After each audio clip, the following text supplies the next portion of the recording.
Bonjour, bienvenue dans cette nouvelle émission Quoi de neuf aujourd'hui. Je reçois notre éditorialiste, Monsieur Fred Lordino, puisqu'il vient nous faire un débriefing sur la dernière plénière du 4 et 5 de ce mois, février.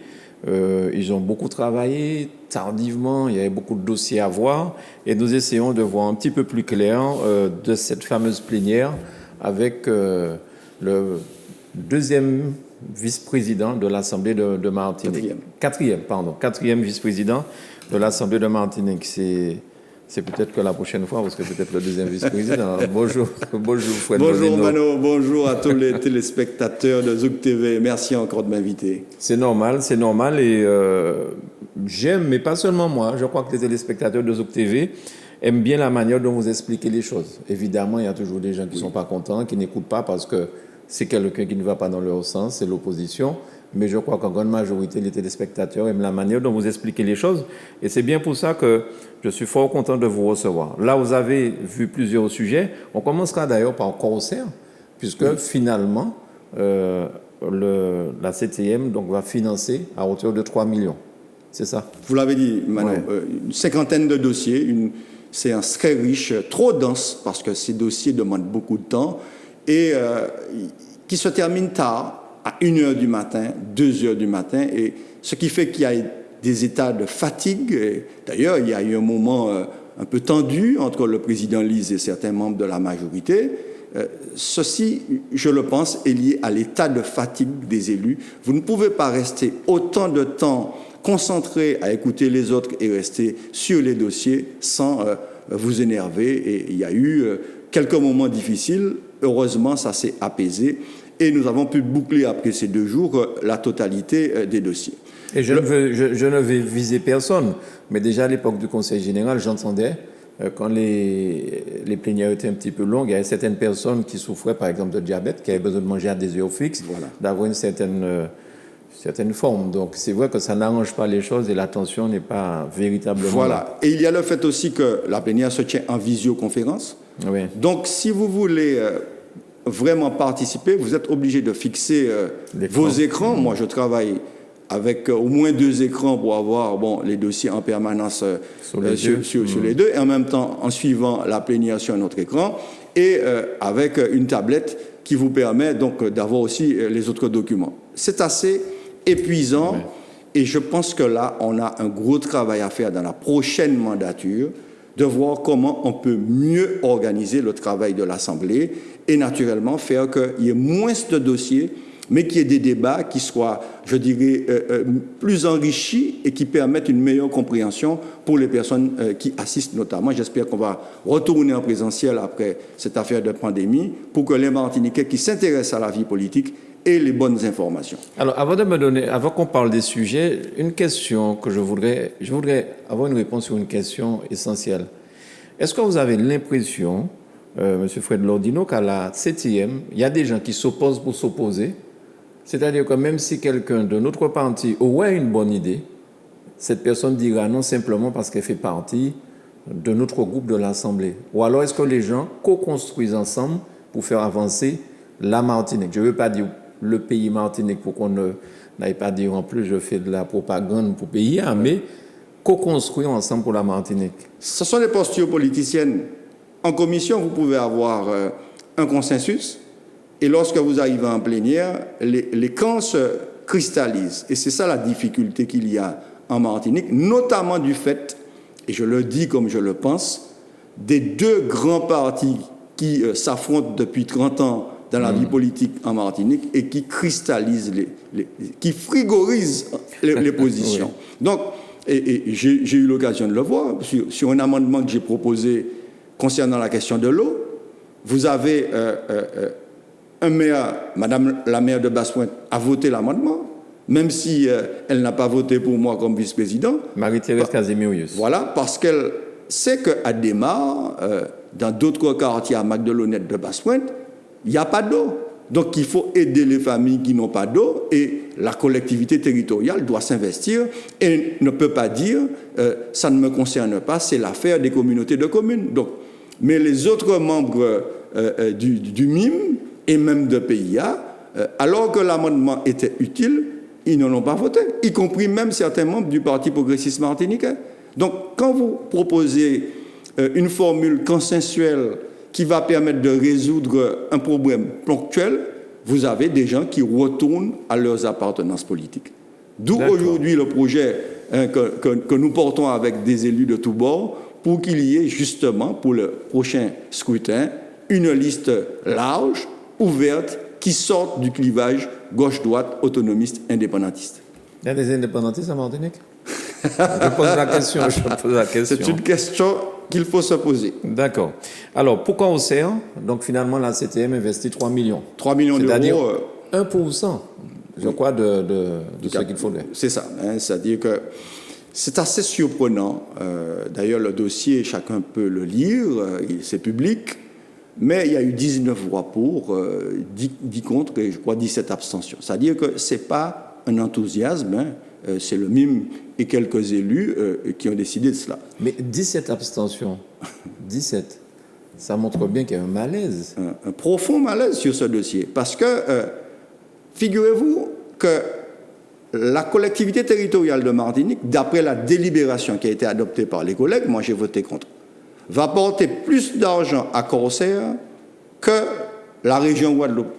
La région Guadeloupe dit, nous allons mettre 600 000 euros au capital et 2 400 000 euros en compte courant. La délibération de la collectivité territoriale de Martinique dit on va apporter 3 millions d'euros. Donc là encore, c'est assez incompréhensible. Les comptes réels de la société, personne ne les a en tout cas, sauf si le président du conseil exécutif a la réalité des comptes. Parce que des documents qui nous ont été fournis, cette société, qui n'est pas en faillite, je le répète, hein, doit quand même à 135 millions d'euros de dette, hein, entre dette sociale, fiscale, et puis les billets qu'il faut rembourser. C'est marqué dans le document qu'il y a 100 millions d'euros de billets qui ont été vendus et qu'il y a 15 millions d'euros de billets vendus aux frères guadeloupéens. On ne parle pas des frères martiniquais. On ne nous dit pas combien de Martiniquais ont acheté des billets, mais on nous dit que nos frères guadeloupéens ont pour 15 millions d'euros. On apprend aussi que la compagnie vient de se séparer de 10% de ses effectifs. On n'a aucun document prévisionnel sur l'activité de l'entreprise en 2021 et en 2022, où les comptes de cette entreprise seront, hélas, déficitaires. Pas besoin d'être un grand grec pour le savoir. Donc, nous sommes dans une sorte de tonneau des Danaïdes. Nous avançons à l'aveugle et je suis moi-même assez surpris de la manière dont cette décision a été adoptée. Mais toutes ces personnes qui s'abstiennent, on essaie de comprendre, les Martiniquais veulent savoir quand même, qu'on s'abstient comme ça, est-ce que c'est parce que quelque part on a peur d'avoir des représailles, quels qu'ils soient, que des dossiers ne soient pas votés, qu'on n'ait pas un petit peu d'argent par-ci par-là? Parce que c'est quand même incompréhensible pour des choses aussi essentielles que 17 personnes s'abstiennent. Oui. Mais c'est, je dirais, le système politique qui veut ça. Pour le plan de relance, par exemple, il y a eu un vote contre, c'est le mien, et une quantité d'abstention, et je ne sais plus combien, 30 et quelques pour. Mais en privé, comme vous disent certains collègues, je suis d'accord avec ce que tu m'as dit, mais tu comprends, si je ne le vote pas, j'aurai peut-être des difficultés pour le financement de mes dossiers. Notamment mais bien sûr, c'est une réalité que les Martiniquaises et les Martiniquais doivent savoir. Ce n'est pas la langue de bois, je dis les choses comme elles se passent. Et vous avez une forme de pression qui est faite par ceux qui dirigent sur les autres élus pour dire, mais nous veillons. Sauf pas voter ça, nous comment on fait alors que venir demander nos subventions.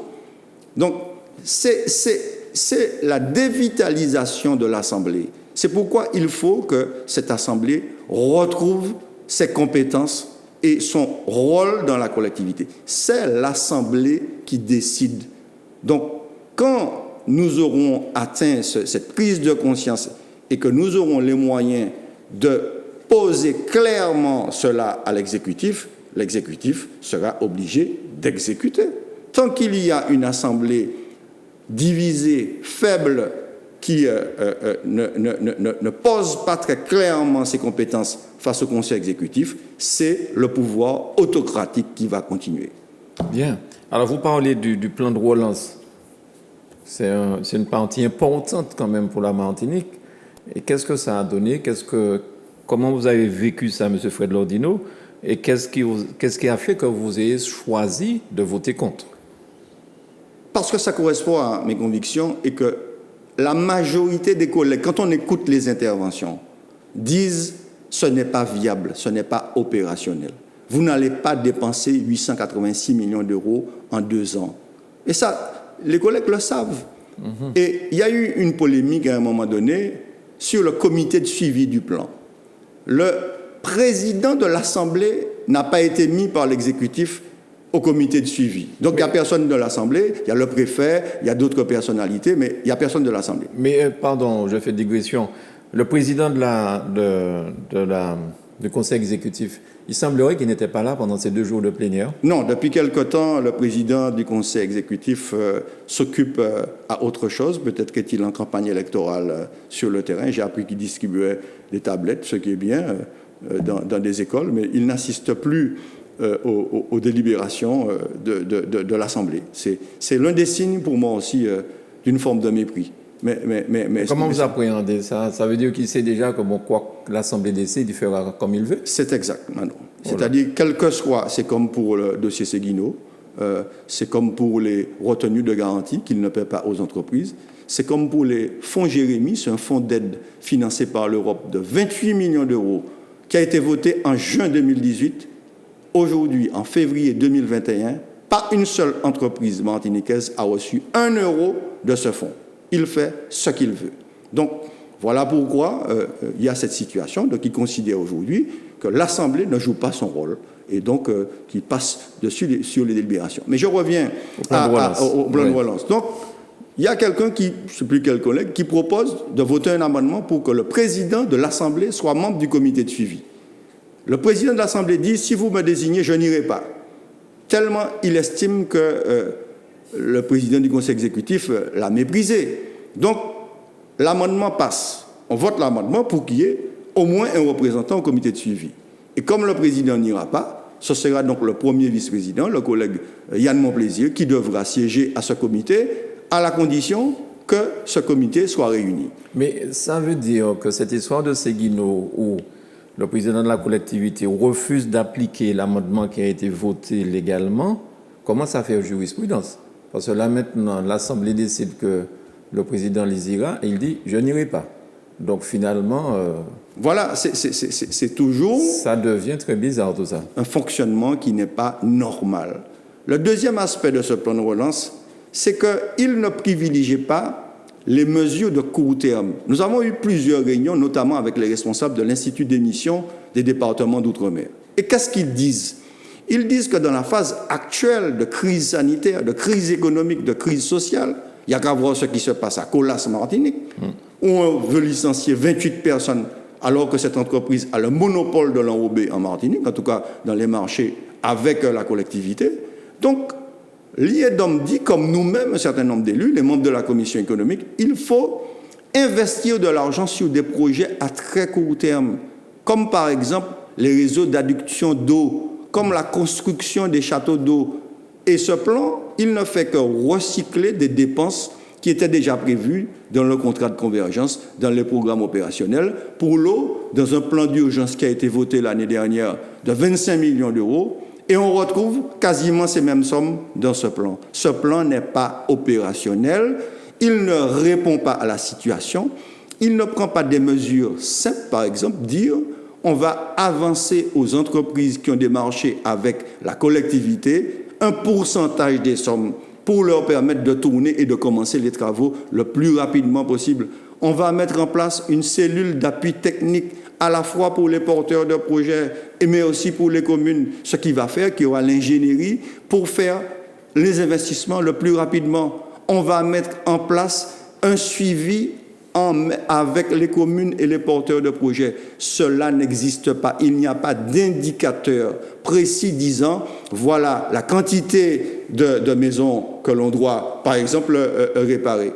J'ai formulé une proposition en commission, je vais la reprendre à la prochaine plénière. Pourquoi on ne met pas 100 millions d'euros pour le logement social. Vous avez beaucoup de familles martiniquaises qui veulent rénover leur logement parce que le toit coule, il y a des problèmes sur les portes et fenêtres, on a un problème sur la fosse septique. Eh bien, la proposition est très claire. 10 000 euros pour 10 000 familles martiniquaises. Ça fait 100 millions. Avec ces 100 millions d'euros, on lance tout de suite des travaux et les artisans de Martinique pourront travailler. La personne, elle porte 5 000 euros. La collectivité lui donne 10 000 euros et l'État et la CAF portent 15 000 euros. Donc vous avez 30 000 euros là pour faire des réparations de maisons. Ce sont des mesures concrètes de court terme. C'est ça pour moi un plan de relance. Quand vous me mettez toute une série de sommes et puis qu'en face il n'y a pas une liste de projets, parce qu'il faut voir le plan de la Guadeloupe. Moi, je suis obligé de parler de ce que je vois ailleurs. Les Guadeloupéens ont fait un plan et ils vous disent voici les mesures de court terme. Et puis voici les mesures de moyen terme et voici les mesures de long terme. Et ils vous donnent une liste de projets qui vont financer. Et contrairement à ce qu'a dit mon collègue conseiller exécutif Miguel Laventure, le plan de relance de la Guadeloupe est de 901 millions d'euros. Porté par la seule région Guadeloupe, il est supérieur au plan de la collectivité territoriale de Martinique. Bien, dis donc. Alors, vous avez fait aussi une proposition très intéressante parce qu'on se rappelle qu'avant d'avoir l'eau courante à tous les robinets des Martiniquais, chacun avait sa citerne. Aujourd'hui, c'est un petit peu dépassé, même si on encourage aujourd'hui les gens à recommencer. Vous avez proposé, parce que là, le carême est là, hein, et on aura encore des problèmes d'eau. J'ai entendu ce matin à la radio le nombre d'endroits où il y aura des coupures d'eau. On est encore parti pour une période compliquée. Alors, oui. Qu'est-ce que vous avez proposé? Alors, à cette plénière, il y a une mesure positive qui a été adoptée, c'est le financement des récupérateurs d'eau de pluie. Pour une enveloppe de 3,8 millions, ça va donner du travail à des entreprises martiniquaises, ça va permettre à des familles de stocker de l'eau, mais ce n'est pas de l'eau potable, il ne faut pas l'oublier. L'eau potable, c'est l'eau que nous consommons pour notre alimentation. Et comme il y aura à Fort-de-France la semaine prochaine beaucoup de quartiers qui seront privés d'eau. À Basse-Pointe, il y a déjà des gens qui sont privés d'eau. À Sainte-Luce, voilà. Donc, l'amendement disait quoi? La CTM est propriétaire d'une unité de fabrication d'eau, l'usine de la Capote. La CTM finance le service territorial d'incendie et de secours. Il y a bien secours dedans. Nous sommes en période de crise sanitaire, en état d'urgence sanitaire. Ce que j'ai proposé, c'est que la CTM finance des citernes qu'on va mettre dans les quartiers en accord avec les municipalités. On va mettre aussi des citernes dans les établissements scolaires, dans le sud où il n'y a pas d'eau, on ne va pas fermer des écoles parce qu'il n'y a pas d'eau. Donc, et ensuite, la collectivité va financer le service territorial d'incendie pour remplir les citernes. C'est-à-dire les pompiers. Les pompiers. Ensuite, la collectivité peut passer un marché avec deux grandes sociétés qui fournissent de l'eau en Martinique parce qu'il faut donner des bouteilles d'eau, il ne faut pas qu'il y ait de manipulation à cause du virus de la crise sanitaire. Donc l'eau dont vous parliez dans les citernes, c'est pour le nettoyage, l'eau. Voilà. Okay. Et puis de notre côté, il y a l'eau potable que les familles vont boire pour les enfants. Donc on passe un accord, mais ça ne va pas coûter, je dirais, des millions d'euros. C'est des gestes de secours à la limite. Et qu'est-ce qui m'a été répondu pour ceux qui n'ont pas voté l'amendement? Ce n'est pas de la compétence de la CTM, c'est de la compétence des communautés d'agglomération. Voici le non-sens dans lequel on est en Martinique. Alors, il y a une épidémie, on vous dit qu'il faut des gestes barrières. Qui fait de l'eau? Nous avons de l'eau, mais nous disons non, monsieur, pour des questions de compétences, etc., on ne va pas donner de l'eau. Voici le résultat de ce que j'appelle l'incohérence de la gestion de l'eau en Martinique. L'incohérence de la gestion. Ça n'a aucun sens. Maintenant, l'amendement n'est pas passé. Eh bien, mes familles martiniquaises, vous allez devoir vous débrouiller pour avoir de l'eau. D'accord. Alors, il y avait on m'a déjà mis le temps écoulé, mais il y avait une nouvelle réunion à l'initiative de Génie Dulis, je crois. C'est ça. À Rivière-Pilote cette fois avec M. Bonol, le tout nouveau maire de Rivière-Pilote. Vous y étiez? J'y étais et c'est une excellente réunion. J'avoue que c'est un vrai moment de plaisir dans cette belle campagne de Rivière-Pilote à Préfontaine. C'était une rencontre entre élus de tous bords, je le répète, il y avait là un membre du Parti progressiste martiniquais, il y avait là aussi un membre du PIA qui ne s'est pas présenté comme tel, mais qui était aussi membre de PIA. Il y avait un membre de la Fédération socialiste de Martinique, mais surtout, il y avait une rencontre avec la société civile. Le président de la Chambre d'agriculture, M. Bertom, le président de la Chambre des métiers était là aussi, M. Salomon. Et puis il y avait 3 experts, M. Herel, qui est hôtelier et restaurateur, M. Jean-Yves Bonner, qui est secrétaire général du syndicat des entrepreneurs du BTP, et puis il y avait le jeune Laurent Cypria qui était là pour parler de la jeunesse. Voici une réunion qui a montré que les Martiniquais peuvent parler ensemble pour définir les grands thèmes de la campagne électorale. On sait déjà que la commande publique sera un grand thème. On sait que la question de l'eau, ce sera un grand thème. La question du tourisme. Et à la prochaine réunion qui se déroulera au France-Roi, eh bien, on va aborder d'autres thèmes avec des Martiniquais de toutes tendances pour voir comment on peut trouver des solutions ensemble. C'est ça l'objectif de ces réunions. Très bien. Merci Fred Lordino d'être venu en tant qu'éditorialiste nous faire remonter toutes les informations de la CTM. Hein. Ces deux jours où vous avez beaucoup travaillé. Et merci pour toutes ces informations et à très vite. Merci. Merci beaucoup. Merci Manuela.